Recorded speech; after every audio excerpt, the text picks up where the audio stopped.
को लेकर विवाद गहराता जा रहा है। मार्केट कमेटी चेयरमैन विपुल गर्ग ने दावा किया कि अनाज मंडी में किसी तरह की कोई समस्या नहीं और अब तक 4,29,000 क्विंटल गेहूं की आवक में से 2,73,000 क्विंटल का उठान हो चुका है।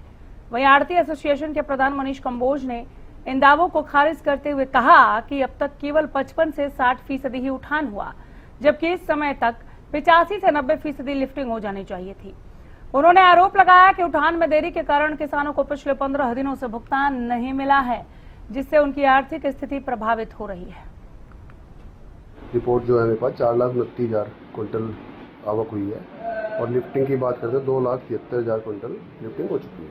PFSC है उसकी है 1,29,810 और एफएड की हमारे पास 1,43,970, जो कि लगभग 65% एक लिफ्टिंग बैठती है हमारी। लिफ्टिंग की कोई समस्या नहीं है, चल रही है और जैसे कि गेहूं का सीज़न लगभग ख़त्म भी है और मैं सोचता हूँ अगर आने वाले 3 से 5 दिन में ये कंप्लीट हो जाने वाला है।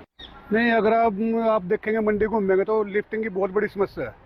इस टाइम जो मंडी की अरावल को देखते हुए कम से कम 85% लिफ्टिंग हो जानी चाहिए थी। जैसे अरावल बहुत ज़्यादा कम हो चुकी है, पर लिफ्टिंग की समस्या बहुत बड़ी बनी हुई है, जिससे क्या होता है कि किसानों को भी पेमेंट की समस्या हो रही है। अब कई किसान ऐसे हैं जो कह रहे हैं कि हमारे 5 तारीख को यहाँ डाल गए थे फसल, 10 तारीख को डाल गए थे, उन लिफ्टिंग न होने की वजह से सारी उनकी पेमेंट रुकी हुई है। तो सरकार को भी चाहिए, जैसे अब तो पोर्टल होने लग गया, वेरीफाई होता है पोर्टल, उसके बाद अंगूठा लगता है, बायोमेट्रिक होती है और इनवार्ड होता है, सारा सिस्टम बन गया। अब तो पेमेंट जे फार्म के हिसाब से होनी चाहिए किसान की, ताकि किसान को दिक्कत ना हो, जैसे मर्जी माल उठता रहे बाद में। और सबसे बड़ी बात आप ये देखो कि हर गाड़ी में 2 से 3, 4, 5, 6, 7 क्विंटल तक की शॉर्टेज आ रही।